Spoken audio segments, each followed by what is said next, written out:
Hello, I'm Hampton. The well-traveled beer garden for another highly professional and expert beer review for you. And to my right is the effervescent Ed Hall. Thank you. And to my left, I got to stutter sometimes. And to my left, like Mel Tellis, but I sing beautiful. Like a bird. Like a bird. They call me the songbird of my generation. This would be the new guy in the new Ed Hardy t-shirt. Pow! And tonight, and it's not an Ed Hardy t-shirt, is it? It's a Tommy Z t-shirt. It's by the designer Tommy Z. Jimmy Z. That's so old. Today's episode, garage sale here in the beer garden, is a Sierra Nevada offering called the Torpedo Extra Pale Ale.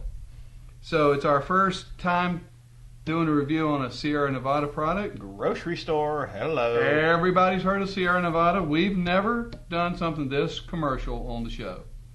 Man, I'm embarrassed. Yeah, should be. So if one of you ladies would do the pouring honors while you read from the book of Leviticus. While I read from the papyrus, leather bound in a nice What happens if you get water sheep's on that onion skin? What happens if you get water on that onion skin? It'll evaporate.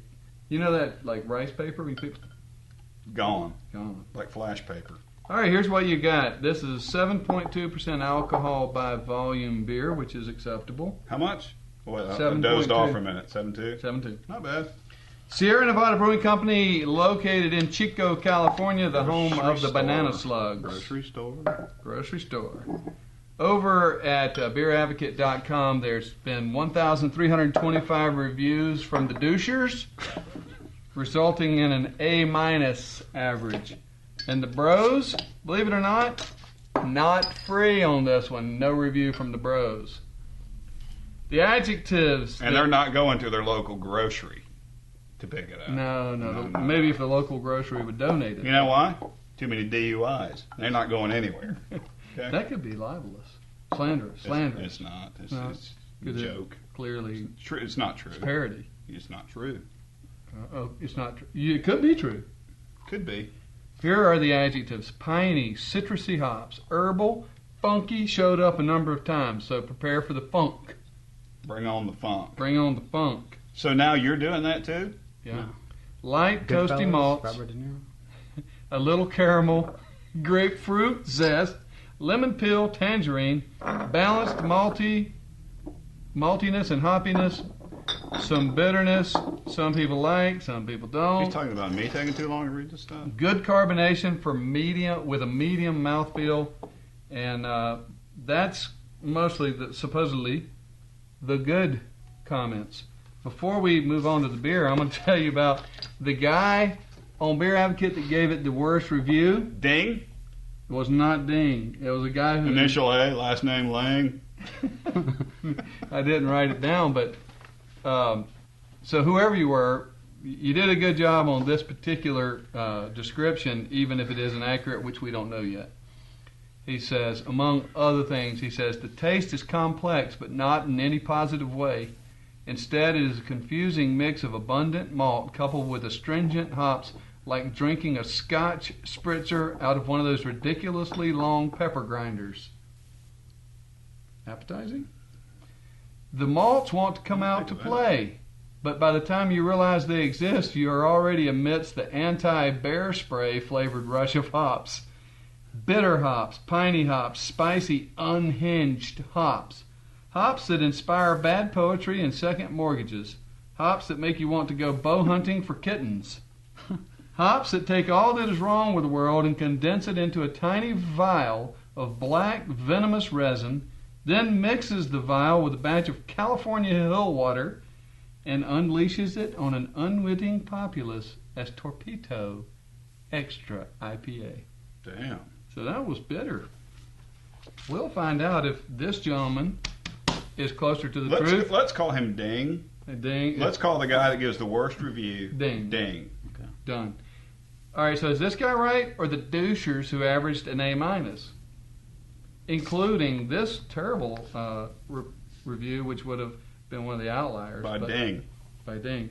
So before we taste, my tip of the cap for this particular program is for Will Noack, who is a frequent commenter on the program.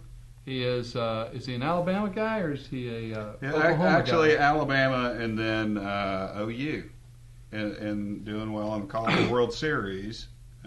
Believe Will was like some other people we know. Started out as a pitcher, and arm blew up. Ended up in freight. There you go. Ended up in freight. Actually, Will is a Bowie, Maryland native, but he did play college baseball at Alabama and Oklahoma. And I tell you what, I take him downtown every time he throws it. Yeah, and Just like Will Rushing. inside, Yeah, that's right. what we call it, warehouse league baseball. That's right. A little chin music, and I'm like, gone. If Alabama had gotten past whoever they played the other day, both of his semi-alma maters, he probably didn't graduate from either, but No. would have been in the College World Series. But anyway, Will, thank you for being a fan of the program. You're welcome to come up here anytime to be a guest on the program, but for security reasons, we will have to put the hood over your head as we transport you to the secret beer garden location. And you have to wear a mouthpiece during the show. And So that's while it was done. safety helmet. It's wet. It was weak. Okay.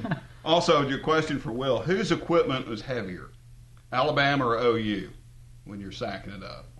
Just a question. He can leave it in the comments. There you go. I like that. Yeah. It's what we call interactive media. Yeah. I mean, just on a day-to-day basis of loading up the bus, sacking up the bats. You like saying Who's cooking- sack a lot. I did like that word, sack. Like somebody gets fired. Sacked. He got sacked. True story. Once Ed complained so voraciously about the incompetence of a person at a company in India that we did business with, that the owner sent an email and said that, what was his name, Elvis? Who? Was it Elvis that got sacked? I don't remember his name. Whoever it was got sacked. He got sacked. And we felt bad, so we sent an email and said, well, we think that was a bit drastic. We'd appreciate it if you would unsack. He got unsacked. We wish we prefer that you would unsack him and let him learn from his mistake. And the next email came back to us and said that, I think it was Elvis. I don't know. It might as well be. I know Mansour is the one that sacked him. It said, Mansour due to your strong recommendation, Elvis has been unsacked. was unsacked. Yeah, that's a true story. And that's the kind of story that keeps the world moving around. Doesn't it?